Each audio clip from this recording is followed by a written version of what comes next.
오예, 오신 예수, 오실 예수 줄여서 오예 두 번째 시간, 수로보니게 여인을 찾아오신 예수님이란 제목으로 말씀을 나누겠습니다. 예수님께서 두로와 시돈 지방으로 가셨습니다. 지도를 좀 보시면요, 두로와 시돈이 어디냐면 중간에 보이는 호수가 갈릴리입니다. 예수님은 주로 활동하셨던 무대가 갈릴리 주변이었고요. 저기 베세다, 가버나움, 게네사렛 이 주변에서 계속 활동을 하셨고요.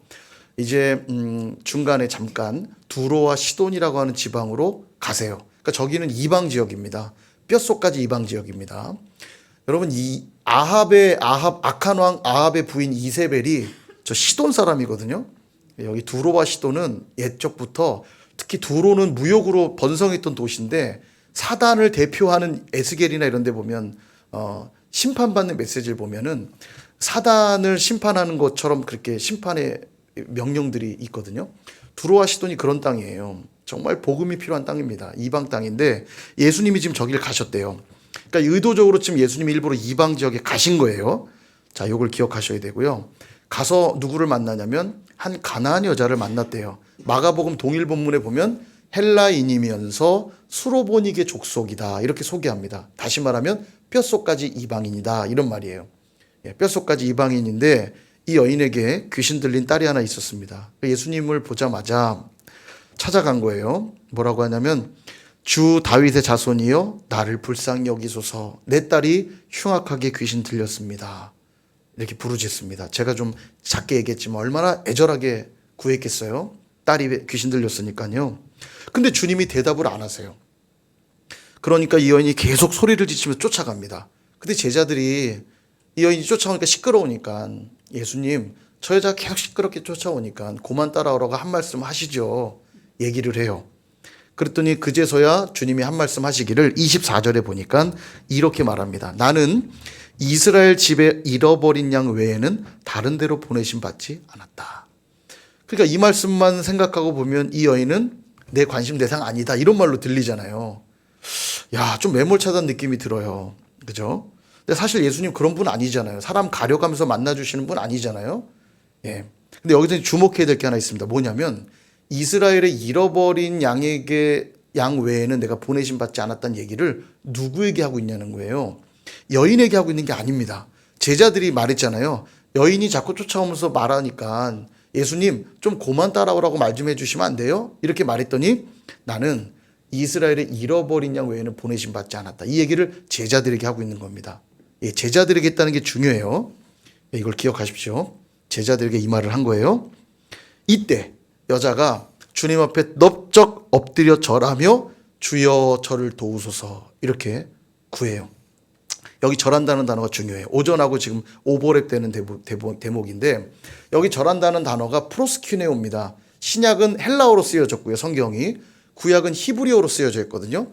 히브리어에서 절하다는 단어는 샤하, 오늘 룻기에서 봤던 단어입니다. 그리고 지금 신약에 나오는 헬라어 단어 절하다는 단어는 프로스큐네오. 이 두 개가 뜻이 똑같아요. 둘 다 뭐냐면 종이 자기의 주인에게 엎드려 절할 때 쓰는 단어예요. 프로스큐네오. 그 다음에 피조물이 절대자 하나님께 엎드려 경배할 때 쓰는 단어가 프로스큐네오입니다.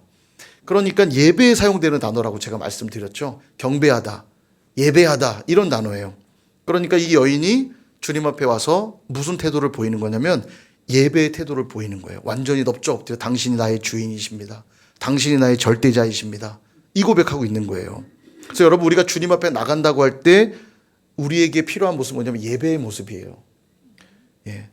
우리가 왜 늘 예배로 모이냐면 그 예배는 주님 만나는 시간이거든요. 세상에 있는 모든 염려 근심들 좀 다 뒤로 하고 이 시간만큼 철저하게 주님 앞에 엎드리는 시간이 예배입니다. 이 여인처럼요. 내 인생에 문제들이 있어. 그래서 뭔가 내가 주님이 아니면 안 돼.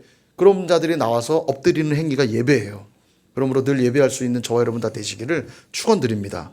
근데 이 정도로 간절히 부탁하니까 이제 좀 들어주실 것도 같은데 충격적인 얘기를 던져요. 26절 뭐라고 뭐라고 말하냐면 자녀의 떡을 취하여 개들에게 던짐이 마땅하지 아니하니라. 예, 개라는 표현을 서슴없이 사용하십니다. 성경에 개는 좋은 동물 아니에요.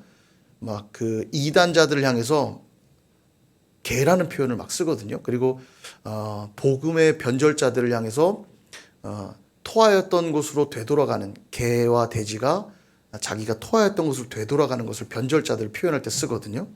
그러니까 여기 개라고 하는 표현은 굉장히 충격적인 표현이에요. 아무리 이방인이라고 하지만 좀 너무하신 거 아닌가, 그런 생각이 들죠. 그렇다면 예수님은 모든 이방인을 이렇게 대하셨는가? 당연히 아니잖아요. 이방인들을 그렇게 대하시지 않았어요. 따뜻하게 다가가셨고 병도 고쳐주셨고요. 지난주에 살펴본 사람 누굽니까? 백부장이었잖아요. 로마의 백부장. 그도 이방인인데 자기의 중풍병 걸린 하인을 도와달라고 해서 주님은 굉장히 따뜻하게 내가 지금 다 바로 가리라 가셨고요. 그의 믿음을 보고 하인을 고쳐주셨어요. 그러니까 이방인이라고 이렇게 다 대하시지 않았다는 말이죠. 그럼 왜 이 여인에게 매몰차게 개들에게 자녀의 떡을 던지는 게 마땅치 않다 말씀하셨을까? 자, 근데 더 충격적인 것, 이 여인의 고백입니다. 우리 다 같이 한번 볼까요? 27절. 이 여인이 이렇게 고백해요. 다 같이 우리 여인의 마음으로 시작. 여자가 이르되 주여 올소이다마는 개들도 제 주인의 상에서 떨어지는 부스러기를 먹나이다 하니. 아멘. 아무리 다급해도요, 이 정도 모멸감을 받으면 견디기 쉽지 않을 겁니다. 내가 뭐 갈 데 없냐? 윤우 대단하신 분이라고 해서 내가 왔는데 뭐 이런 인격도 없고 뭐 이런 분이 다 있어? 예, 그럴 법도 한데요. 근데 이 여인은 뭐라고 하냐면 자신을 개로 인정하면서 은혜를 구하고 있어요. 바로 이때 예수님은 기다렸다는 듯이 무슨 얘기하시냐면 28절. 이에 예수께서 대답하여 이르시되 여자여 내 믿음이 크도다. 내 소원대로 되리라 하시니 그때로부터 그의 딸이 나으니라. 말하자면 인격적으로 주님을 경험하게 되었다는 거죠. 그러니까 주님은 기다리셨어요. 그의 믿음 보기를.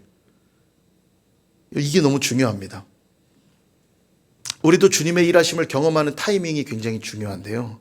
우리가 무엇을 구할 때, 우리도 인생에 어려운 일들이 많잖아요. 그러니까 주님 앞에 간절해지고 절박해질 때 구할 때가 많이 있습니다. 그때 주님이 바로 주시면 참 좋은데요. 우리의 믿음을 시험할 때가 많이 있어요.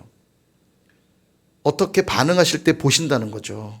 기다리시는 거예요. 그리고 그 믿음을 확인하면 주세요. 왜냐하면 하나님은 우리의 믿음이 자라기를 원하시거든요. 그러니까 우리의 믿음이 자라 올라오기를 위하여 때를 기다리세요. 그리고 그 믿음을 가졌을 때 하나님이 복을 주시는 걸 경험하면 그만큼 믿음이 자란 거죠. 그 다음에 똑같은 일 만나면 그만큼의 믿음을 또 가질 거 아닙니까? 그러니까 주님은 그 믿음 보기를 원하세요. 근데 이때 만약 나의 자존심, 내 명예, 이런 내 무엇인가를 가득 안고 주님께 나아가면 주님의 일하심 보기가 힘들어요. 철저하게 주님만 붙드는 믿음이 있어야만 그 시험을 통과하게 되는 거죠. 사실 우리도 그래요. 사랑하는 사람이 있으면 꼭 확인하고 싶어요. 나를 얼마나 사랑하는지. 그러니까 자존심까지 박박 긁으면서 물을 때 있어요. 당신 정말 나 사랑해? 그럼 사랑하지. 내가 당신한테 잘해주지 않을 건데도 날 사랑할 거야? 그럼 사랑하지. 내가 다른 사람 좋아한다고 그래도 날 사랑할 거야? 그럼 사랑하지. 나 당신 맛있는 거 안 사줄 건데 그 사랑할 거야? 선물도 안 줄 건데? 전화도 안 걸 건데? 그래도 나 사랑할 거야? 막 박박 긁어요. 그게 정말 안 하겠다는 뜻이 아니잖아요, 사실은요. 그렇게까지 해도 날 사랑하는지를 확인하고 싶은 거잖아요. 근데 이때 만약 알량한 자존심 부족했으면 에이 뭐 어디 남자가 없냐? 여자가 없냐? 내가 너한테 목숨 걸 일 있냐? 됐다. 우리 끝이다. 예, 그러면 끝나는 거죠. 근데 그때에도 우리는 이렇게 말해야 되지 않습니까? 그럼 사랑하고 말고 당신이 나 안 쳐다보면 내가 쳐다보면 되잖아. 당신이 나 맛있는 거 안 사주면 내가 사주면 되잖아. 당신이 선물 안 사주면 내가 사주면 되지. 자존심 다 버려야 돼요. 그래야 이 사람이 정말 뼛속까지 나를 사랑하는구나. 잘 안 되죠. 근데요. 얘라 잘 먹고 잘 살아라. 저희가 그래요. 근데 사실 우리는 그거 확인하고 싶은 거거든요. 근데 주님이 그렇게 우리를 시험하실 때가 있어요. 정말 나만 붙드는 믿음을 가지고 있는가.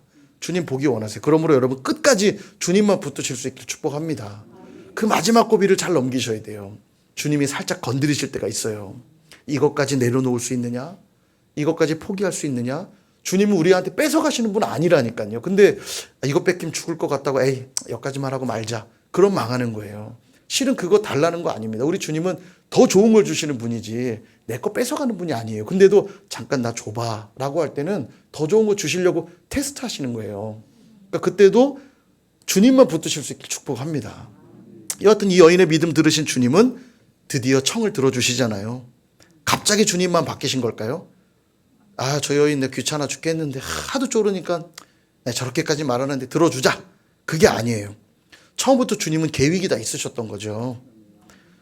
우리 주님은 그러실 분이 아닙니다. 앞서 기억하시죠? 제가 제자들에게 뭐라고 말했는지 기억하시라고 했죠. 제자들에게 이렇게 말했습니다. 내가 이스라엘의 잃어버린 양 외에 보냄을 받지 않았다. 이걸 제자들에게 지금 말하고 있다는 건 이후에 벌어질 사건이 바로 이걸 가르치기 위함이라는 걸 너희들 기억해라. 이걸 암시하고 있는 거예요. 내가 이후에 이 여인과 함께 벌어질 사건이 바로 내가 잃어버린 양들을 위해 왔다는 걸 보여주는 사건이 될 것이다. 제자들아 잘 봐라. 이 얘기하고 계시는 거예요. 이 관점을 지금 잘 기억하셔야 됩니다. 당시 제자들은요, 이스라엘의 정치적인 독립만을 꿈꿨어요. 우리 오신 예수님이 로마로부터 독립하고 이 나라를 다윗 시대 때 이루었던 그 영광을 다시 되찾아 주실 분으로 기대했습니다. 그러니까 이때만 해도 뭐를 생각하고 있었냐면 내가 우편에 앉아야지, 내가 좌편에 앉아야지, 이거 계속 생각하고 있었거든요. 이제 곧 예루살렘에 예수님 올라가시기만 하면 실제로 마태복음 16장부터 드디어 예루살렘을 향해 올라가시거든요. 그러니까 그들이 꿈꿔요. 예루살렘 가면 이제 왕좌에 앉으실 거고 로마 박살 낼 거고, 그래서 이 나라를 든든히 세우시면 이제 농공 행사하고 싶은 거죠. 나는 우편, 너는 좌편, 서로 높은 자리에 앉고 싶은 마음만 있는 거예요.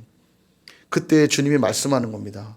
그들의 마음을 아시고 말씀하는 거예요. 내가 온 것은 그런 정치적인 독립을 위해 온 게 아니라 내가 온 것은 무엇 때문에 왔다? 이스라엘의 잃은 양들을 구하러 왔다. 이거 지금 말씀하고 있는 거예요. 그래서 이 여인의 딸을 고치는 사건을 통해서 이스라엘의 잃은 양이 누군지를 말씀하고 싶으셨고, 두 번째는 내가 바로 그런 자들을 위해 왔다는 걸 확인시켜주고 싶으셨던 거예요. 그러면 잃은 양은 누굴까? 이게 중요하죠.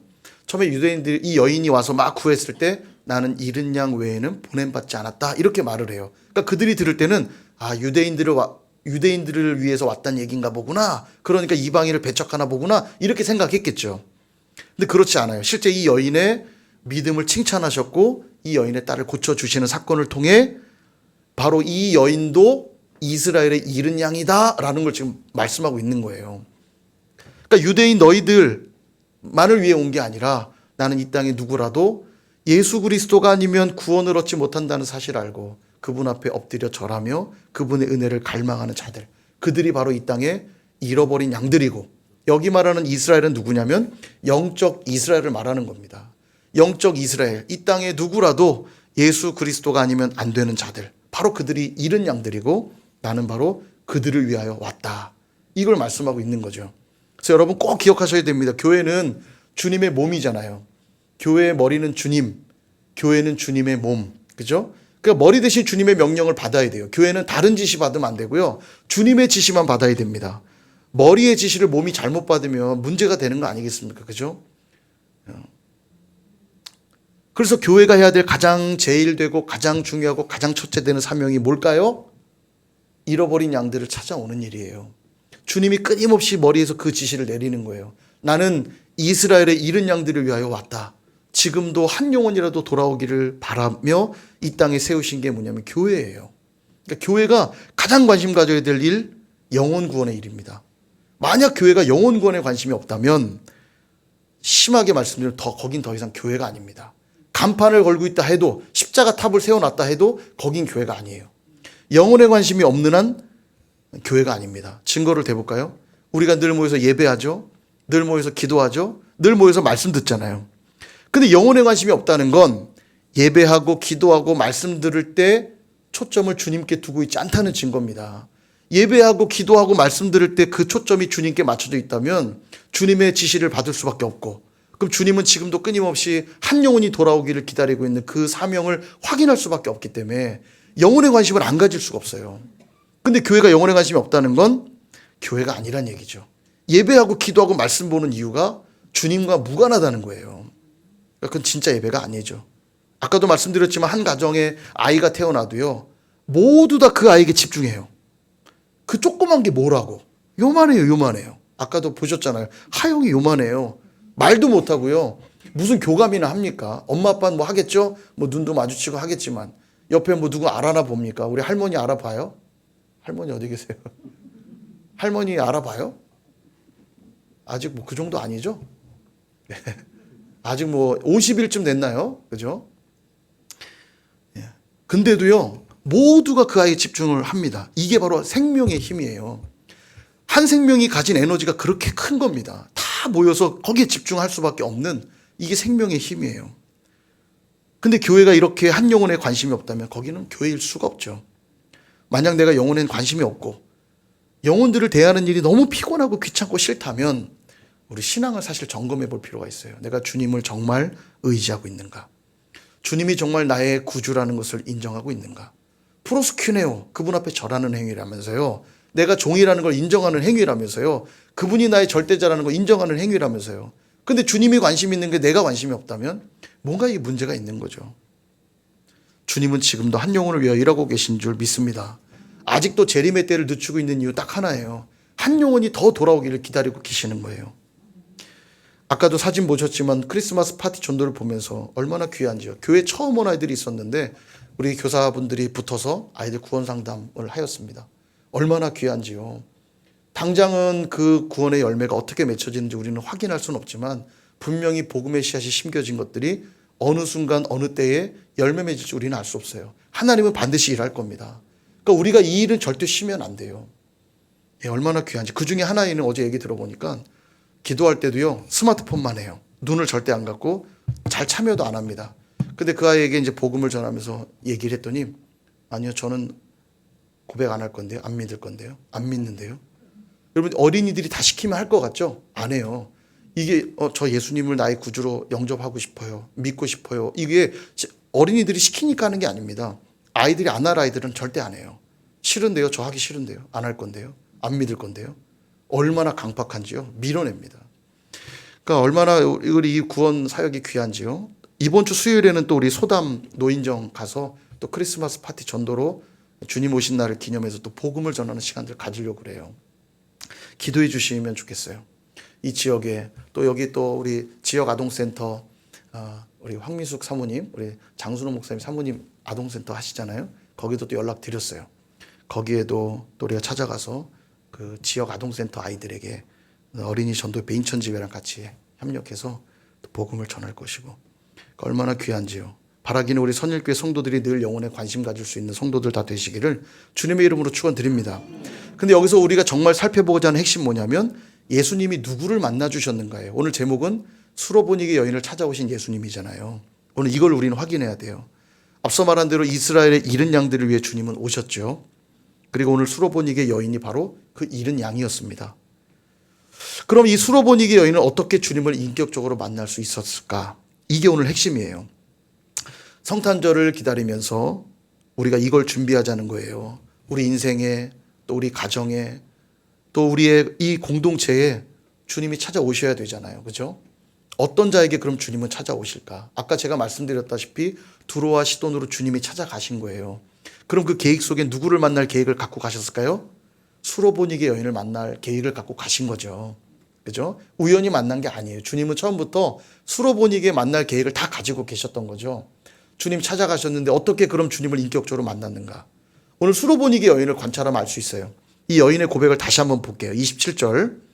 이 여인이 뭐라고 고백하냐면 주여 올소이다마는 개들도 제 주인의 상에서 떨어지는 부스러기를 먹나이다. 주님이 분명 뭐라고 했냐면 자녀의 떡을 개들에게 던지는 건 마땅치 않다. 근데 여인의 고백은 네, 저 개 맞습니다. 그러니까 떡 안 주셔도 되니까요. 저는 떡 먹을 자격 없어요. 개니까요. 그러니까 부스러기만 주세요. 이렇게 말하고 있는 거잖아요. 그죠? 다르게 표현하면 저 은혜 받을 자격 없는 자 맞습니다. 이 고백하는 거예요. 오전에도 이미 말씀드렸잖아요. 은혜가 뭔가? 자격 없는 자에게 베푸는 호의가 은혜입니다. 자격이 되어서 받는 게 아니고 자격이 없는데 주시니까 은혜라는 말밖에 사용을 못하는 거예요. 아, 은혜로다. 은혜로다. 룻이 하나님 앞에 큰 은혜를 입은 까닭도 뭐였습니까? 나는 이방 여자예요. 나는 모멸감을 받아도 마땅한 그런 여자입니다. 은혜 받을 자격이 없어요. 근데 어찌 저에게 은혜를 베푸십니까? 자기가 은혜 받을 자격이 없다는 걸 알았기 때문에 그 겸손 위에 하나님이 은혜를 베푸신 거예요. 그러니까 룻은 이것이 은혜라고 깨달아졌겠죠. 나는 은혜 받을 자격이 없는데 어떻게 나와 같은 자에게 이렇게 귀한 보아스라고 하는 사람을 붙여주시고 그 가운데서 오벳이라고 하는 자녀를 허락하시고 이렇게 가정을 회복시켜 주시다니요. 그리고 그 이후로 다윗도 나고요. 그 끝에 예수 그리스도도 오시잖아요. 그러니까 얼마나 큰 은혜입니까? 이 여인도 마찬가지예요. 개라고 하는 표현을 들으면서 그걸 마땅히 여기면서 주님 앞에 온전히 엎드리는 거죠. 그리고 그 겸손함 위에 하나님이 은혜를 부어주고 계시는 거예요. 여러분, 유대인들은 어땠냐면요, 자신들은 선민이라 여겼습니다. 마땅히 하나님의 은혜를 받을 만한 자라고 여겼어요. 왜냐하면 선택받은 백성이니까. 우리는 은혜 받을 수 있는 사람들이야. 그랬더니 만왕의 왕이시여 만주의 주이신 예수님이 오셨는데도 그들은 절하지 않았어요. 예수님께 절하지 않았고요, 주여 도우소서 구하지도 않았어요, 유대인들은. 그리고 그분을 십자가에 못 박아 죽입니다. 자기들은 마땅히 은혜 받을 만한 자라고 생각했던 그들은요, 예수님을 만났지만 그분 앞에 엎드리지 않았어요. 도움을 구하지도 않았어요. 도리어 십자가에 못 박았죠. 여러분, 자기 의로 충만하면 절대로 주님을 인격적으로 만날 수가 없어요. 그들에겐 은혜가 부어지지가 않아요. 자기가 얼마나 형편없는 자인지 알 때 그 위에 하나님이 만나주시는 은혜가 있는 겁니다. 내가 은혜 받을 자격이 없기 때문에 부스러기로도 충분합니다. 고백할 수 있는 거죠. 그럴 때 그런 자들에게 부스러기만 주시는 게 아니라 하늘에 가장 값지고 귀한 걸 주시는 거예요. 그게 무엇입니까? 예수 그리스도죠. 당신 자신을 주시는 거예요. 가장 귀한 것. 나는 그 자격이 없어요라고 하는 자에게 그렇지 않다. 내가 너를 오늘 만나줄 거야. 이 세상에서 가장 값진 당신 자신을 주시는 거예요. 하늘 보좌를 버리고 이 땅에 오사 우리 죄를 대신 지시고 십자가에 죽으시고 사흘 만에 부활하사 승천하사 지금도 보좌 우편에서 우리를 중보하고 계시며 마지막 날 심판주로 오셔서 우리를 구원하실 바로 그 예수 그리스도. 그분 당신 자신을 우리에게 주신다라는 거예요. 그래서 그분이야말로 이 세상에 주신 최고의 선물 아닙니까? 이걸로 만족 못하세요? 주님만으로는 부족하십니까? 어떠세요? 오늘도 자신을 개로 여기고 은혜 받을 자격 없는 자로 여기며 겸손히 엎드리는 자에게 우리 주님은 찾아오세요. 그 증거가 뭔지 아세요? 우리 주님이 마구간에서 태어나셨어요. 거기가 마구간이라 해도 저번에 말씀드렸잖아요. 아무리 가난하고 아무리 별 볼 일 없는 집안의 아이도 마구간에서 애를 낳는 집안은 없어요. 이 세상에 그런 집안이 어디 있겠어요. 새로 태어나는 그 아이에게 가장 좋은 자리를 준비하고 내가 못 먹으면 못 먹었지. 우리 아이에게는 귀한 걸 주지 않습니까? 근데 만왕의 왕 만주의 주이신 예수님은 마구간에 나셨어요. 그게 증거예요. 겸손히 엎드린 자에게 그곳이 마구간이라 할지라도 우리 주님은 거절하지 않고 그곳을 찾아오시는 거예요. 임금님이 앉는 그런 왕의 보좌에 찾아오시는 게 아니라 아무도 찾을 것 같지 않은 마구간이라 해도 우리 주님은 찾아오시는 거예요. 이번 성탄을 준비하면서 마구간이라도 찾아오셨던 아기 예수님을 묵상하시기를 바랍니다. 그리고 그 위대한 하나님의 아들을 여러분 사모하세요. 예, 저 자격 없는 거 알아요. 그래도 주님, 저를 좀 긍휼히 여겨주십시오. 그럴 때 나의 그 작음을 알고 그분의 크심을 알며 그 깊은 길, 그 높은 길, 그 좁은 길로 나아가시는 저와 여러분 다 되시기를 주님의 이름으로 축원드립니다.